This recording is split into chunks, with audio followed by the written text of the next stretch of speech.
Hello friends, in this video I'll show you how to prevent duplicate entries in Excel.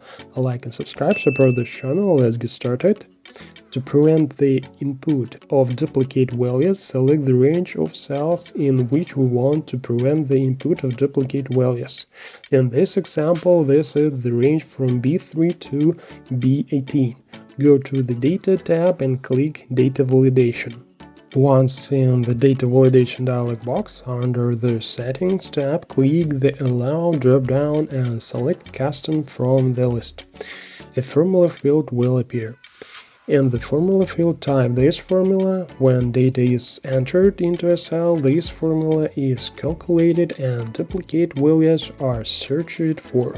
If necessary, you can leave a message stating that duplicate entry is prohibited on the Message Entry tab, which will be displayed when the user selects a cell within the range of the data validation rule.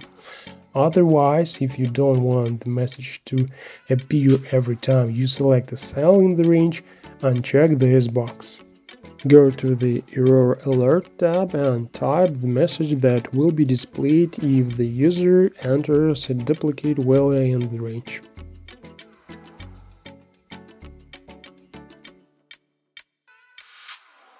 Click OK. Let's do a check.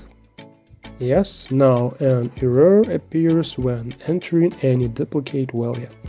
Now you know a little more. Thanks for watching.